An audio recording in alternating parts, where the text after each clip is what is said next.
حلالے کا مطلب یہ ہے کہ 3 طلاقیں ہو گئی ہیں، اب یہ عورت سزا مرد کو مل رہی ہے. سنو کیسے مل رہی ہے کہ مرد اس عورت کے ساتھ نکاح نہیں کر سکتا. اس عورت کو اختیار ہے کہ وہ کسی سے بھی شادی کر لے، اس لیے نہ کرے کہ اس کے دوسرے کے ساتھ شادی کر کے اس سے طلاق لے کے اس کے پاس آئے.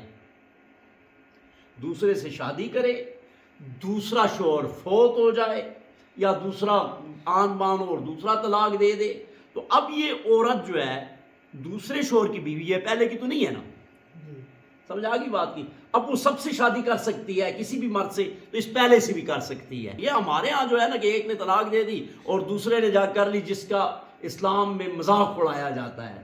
مغرب کے لوگ بھی اڑاتے ہیں، یہ جو دنیاوی تھوڑے بہت پڑھے لکھے ہیں وہ بھی اڑاتے ہیں. ہاں شرعی اعتبار سے اسی سے اس نے شادی کی اور اس نے صرف نکاح نہیں کرنا، اس کے ساتھ رہنا ہے، ایک کمرے میں رہنا.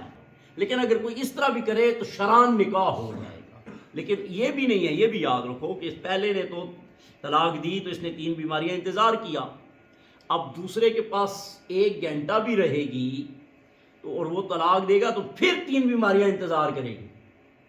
اگر پتہ چل جائے کہ عورت کے ہاں بچہ پیدا ہونے والا ہے تو اب 3 مہینوں یا بیماریوں کی بات نہیں ہے، وضع حمل، یعنی جب بچہ پیدا ہوگا تو عدت ختم ہوگی. اگر پتہ چل جائے کہ حملہ ہے تو عورت کو چھپانا نہیں چاہیے دوسری شادی کے لیے. عورت کی بات مانی جائے گی. عورت کہتی ہے میری عدت پوری ہو گئی ہے تو بس اس کی بات مانی جائے گی. لیکن ایک عدت مرد کے لیے بھی ہوتی ہے، یہ یاد رکھو. وہ یہ ہے کہ جس بیوی کو طلاق دی ہے، جس بیوی کو طلاق دی ہے یا جو بیوی فوت ہو گئی ہے، اگر اس کی بہن سے شادی کرنا چاہتا ہے، جس بیوی کو طلاق دی ہے اور اس کی بہن سے شادی کرنا چاہتا ہے تو وہ من وجہ ابھی اس کی بیوی ہے، کیونکہ رجوع ہو سکتا ہے نا.